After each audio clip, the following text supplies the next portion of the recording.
Graça e paz. Uma vez mais eu quero deixar para você, para nossa meditação, alguns versículos bíblicos. Neste vídeo, eu quero falar com você que encontra angustiado, ou você, mulher, angustiada. Eu quero ler aqui no Evangelho segundo escreveu Marcos, capítulo 14, do versículo 32 ao versículo 41, que diz assim a palavra de Deus. E foram ao lugar chamado Getsêmani, e disse aos seus discípulos: assentai-vos enquanto eu oro. E tomou consigo a Pedro e a Tiago e a João, e começou a ter pavor e angustiar-se. Versículo 34. E disse-lhes: a minha alma está profundamente triste até a morte. Ficai aqui e vigiai. E, tendo ido um pouco mais adiante, prostrou-se em terra e orou para que, se fosse possível, passasse dele aquela hora. E disse: Abba, Pai, todas as coisas te são possíveis. Afasta de mim este cálice. Não seja, porém, o que eu quero, mas o que tu queres. Versículo 37 diz assim: E chegando, achou-os dormindo, e disse a Pedro: Simão, dormes? Não pode vigiar uma hora? Vigiai e orai, para que não entreis em tentação. O espírito, na verdade, está pronto, mas a carne é fraca. E foi outra vez e orou, dizendo as mesmas palavras. E voltando, achou-os outra vez dormindo, porque os seus olhos estavam pesados e não sabiam o que responder-lhe. E voltou a terceira vez e disse-lhes: dormi agora e descansai. Basta, é chegada a hora, eis que o Filho do Homem vai ser entregue nas mãos dos pecadores. Meu caro amigo que está me assistindo neste momento, minha cara amiga, meus nobres irmãos, Jesus passou pelo seu momento de angústia. Aqui ele está a adentrar do Getsêmani. Estava próximo, muito próximo, o momento de ele sentir realmente na sua carne, na sua pele, toda a dor que nós sabemos que ele sofreu e passou por amor a nós, para perdão dos nossos pecados. E agora é interessante que, nesse momento, diz a Bíblia, que Jesus pega Pedro, João e Tiago e para com eles um determinado local, provavelmente idêntico a esse, pois o Getsêmani, a gente vê que é um lugar muito lindo, está à entrada de Jerusalém, e onde há muitos eucaliptos, muitas árvores, e eu procurei um cenário que pudesse realmente nos dar um fundo, um pouco parecido na época deste acontecimento com Jesus, juntamente com seus discípulos. E Jesus sai a primeira vez, e ao sair ele diz: olha, ficai aqui e orai. Fiquem aqui, enquanto eu vou orar. E Jesus se afastou alguns metros e foi orar, falar com Deus. E a alma dele estava muito angustiada, e Jesus estava sentindo já a dor que ele iria sentir ao ser levado à cruz do Calvário, a todo o martírio que ele passou.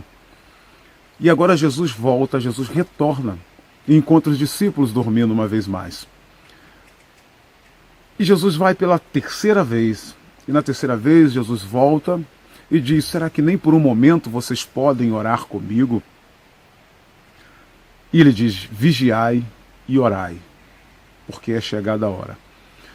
E eu, fazendo uma analogia, à luz da Bíblia, eu entendo que, meu querido irmão e minha querida irmã, naquele momento os discípulos estavam tendo uma plena confiança em Cristo Jesus. Eles sempre confiaram no Senhor.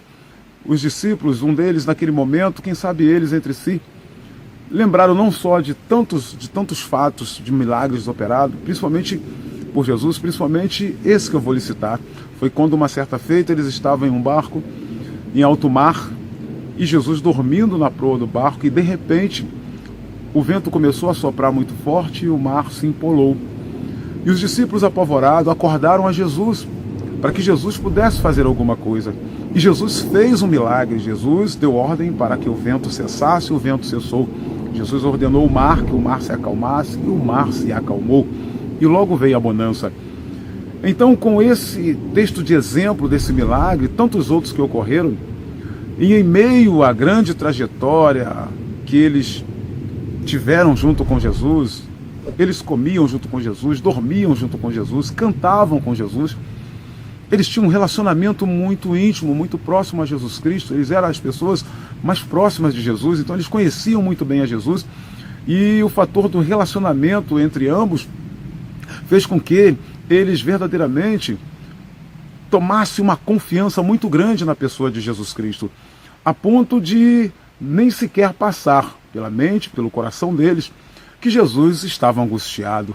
É como você que tem um relacionamento com um amigo, com uma pessoa, e essa pessoa você sempre vê ele alegre, sempre sorridente, sempre te dando uma palavra de carinho, uma palavra de conforto, e de repente esta pessoa diz para você que vai partir, que vai precisar mudar-se para uma outra cidade, um outro estado, muitas das vezes para outro país, e você não aceita aquela situação e diz, poxa, como que você vai nos deixar agora? É tanto tempo que nós nos conhecemos, e o nosso relacionamento, a nossa amizade, como vai ser? E a pessoa diz, olha, infelizmente, por uma causa muito justa, eu vou ter que partir.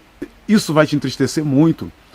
E ao mesmo tempo você jamais vai imaginar e acreditar que o motivo da partida daquela pessoa, o fato daquela pessoa te deixar sair agora e esse relacionamento ele cessar neste momento em razão da sua saída, da saída do seu amigo ou da sua amiga, é por causa de algum problema que o levou à angústia profunda. Mas eu quero te dizer algo a respeito da angústia. A angústia é agonia, a angústia é ansiedade. E Jesus sentiu tudo isso na pele naquele momento. Jesus estava muito angustiado. E os discípulos, eles nem sequer imaginavam, porque os discípulos conheciam o exterior de Jesus, mas o interior não. Assim também é você, assim também somos nós. Ninguém sabe o que passa no teu coração. Ninguém sabe qual é a dor que você está sentindo, a angústia que você está vivendo nesse momento, a agonia que está no teu ser, a ansiedade que te atinge, que te acomete, em razão justamente desse problema, dessa situação em que você está vivendo e vivenciando no seu dia a dia, na sua vida. Só que eu quero te dizer algo muito glorioso da parte de Deus. Jesus passou por esta angústia, Jesus passou por agonia, Jesus passou por ansiedade, mas logo após essa angústia, Jesus foi glorificado. A palavra glorificação, ela quer dizer exaltação, exaltação, elevação. Ou seja, todos nós que passamos por angústia, estando cada um de nós obedecendo a palavra de Deus, caminhando e fazendo a vontade do Senhor, certamente, assim como após a angústia Cristo foi glorificado, Deus também há de glorificar a sua vida ainda aqui nessa terra. Glorificar os seus bens, glorificar o seu casamento, glorificar o seu ministério, glorificar os seus estudos, glorificar o seu conhecimento, glorificar os seus investimentos na vida secular, glorificar toda a sua vida, toda a sua casa e toda a sua família. E lembrando que Jesus pediu que eles orassem. E eles não oraram. Eles acabaram dormindo em razão da confiança que tinha em Cristo, de nem imaginar qual era tão grande a dor, a angústia que Jesus estava passando. E isso dá-me a entender, como diz a Bíblia Sagrada, que a oração de um justo pode muito em seus efeitos. Então, se naquele momento os discípulos começassem a orar, interceder por Jesus, quem sabe eles poderiam retardar o plano de Deus na vida de Jesus Cristo. Porque Jesus, então, ali, como ser humano, 100% homem, ele estava cumprindo uma missão. Tanto é que ele mesmo, na sua oração, ele, por um dado momento, ele pediu, Senhor, se possível for, retira de mim essa tarefa, esta missão. Mas, todavia, não seja feita a minha vontade, mas seja feita a sua vontade. E volta, os discípulos estão dormindo. Mas me lembrar de um fato muito glorioso, tremendo, que a Bíblia Sagrada nos narra. E eu entendo que as nossas orações, ela tem e surte um grande e poderoso efeito. E eu quero falar a respeito de dois efeitos. As nossas orações feitas com fé, elas podem atrair o milagre de Deus, trazer o milagre de Deus para nossas vidas, como também pode reter o milagre de Deus para nossas vidas num determinado tempo, até que você venha entender qual é a boa, perfeita e agradável vontade de Deus para a sua vida. Lembro-me de Abrão, ainda Abrão, não com seu nome trocado, mas Abrão, orando, pois quando Deus revela para Abrão que ia destruir Sodoma e Gomorra, Abrão se assustou e se espantou muito, angustiou-se e começou a dialogar com Deus. Senhor, se tiver 50 naquela cidade e um justo, o Senhor matará todos, até mesmo o justo? E Deus disse, não, Abraão, eu pouparei o justo. Se tiver 45, ele foi descendo até chegar ao último momento. E Deus, já entendendo que Abraão, certamente, sem sombra de dúvida, Deus conhece tudo, ele é onisciente. Deus então diz a Abraão, já entendi, em outras palavras, eu vou salvar o teu sobrinho Ló, que lá está, e a sua família. Então, naquele momento, Abraão, através da sua oração com Deus, da sua intimidade, pelo seu relacionamento com Deus, orando ao Senhor, ele conseguiu, de uma certa forma, retardar a destruição de Sodoma e Gomorra, até que então o seu sobrinho de lá fosse tirado. E a Bíblia diz que eram 3 anjos que estavam diante dele, 2 rumaram em alta velocidade para as cidades de Sodoma e Gomorra, e um anjo ficou junto a Abraão, ainda dialogando com ele. E era a oração intercessória. E a oração, ela reteve a destruição por um certo momento, dentro de um período onde os anjos do Senhor entraram e salvaram Ló e a sua família, exceto a esposa dele, que ao olhar para trás, ao ter o seu coração preso nos bens materiais e até na cultura, nas situações todas daquela época, acabou sendo transformado numa estátua de sal. Então isso nos faz entender que a nossa oração, ela pode trazer em evidência o milagre de Deus, como também pode reter. Então naquele momento ali, foi bom que os discípulos não orassem. Por quê? Porque na verdade, era o momento de Jesus. Era o momento de Jesus naquela situação. Jesus não poderia de forma alguma ser libertado daquela situação. Ele precisava passar pelo caminho da angústia. E assim também somos nós. Somos nós. Talvez você esteja chateado ou chateada, dizendo, meus amigos sumiram, os meus irmãos se afastaram de mim. Mas eu quero dizer uma coisa, com essa palavra gloriosa, é o momento de Deus na sua angústia. É o momento em que Deus está te auto-preparando para daqui um pouquinho de tempo te exaltar. Glorificar o nome dele na sua vida, nas suas causas, na sua casa e na sua família.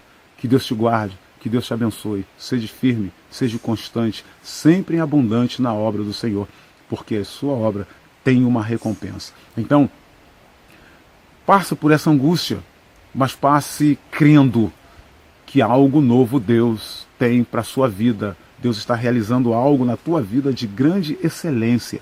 Em nome de Jesus, que Deus te abençoe, que Deus te guarde, que Deus continue te protegendo. E saiba de uma coisa, essa angústia é só por um certo momento, um certo período, porque Deus tem coisas grandes e abençoadoras preparadas para a tua vida, em nome de Jesus. Creia nisso, receba esta palavra no teu coração.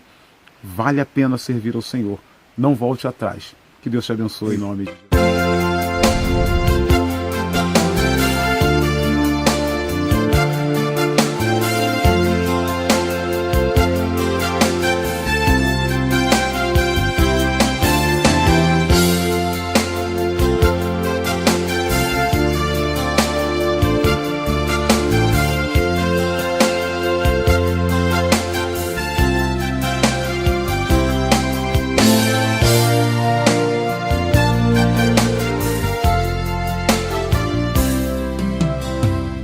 Está vendo tudo o que você está passando. Não pense que as suas lutas Deus não está controlando. As provas que nós passamos vão até quando podemos suportar. O que Deus está no comando, operando Ele, quem impedirá? Prepare-se, Deus está movimentando as águas neste momento para a vitória te entregar. Prepare-se, erga a sua cabeça e nunca mais esqueça, em meio às lutas, Deus nunca vai te abandonar. Prepare-se, Deus está movimentando águas neste momento, para a vitória te entregar.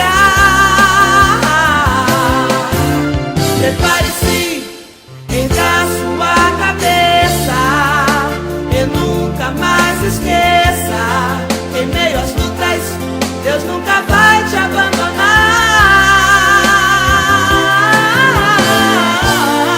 Nunca vai te abandonar.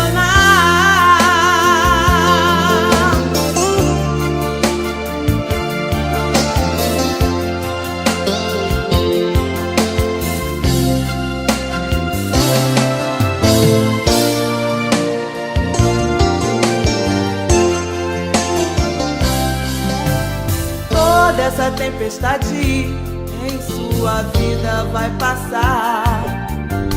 As lágrimas de tristeza nosso Deus vai hoje enxugar. É santo, forte e poderoso, como Ele outro igual não há. Para abençoar um filho seu, Ele move terra, céu e mar. Prepare-se, Deus está movimentando as águas neste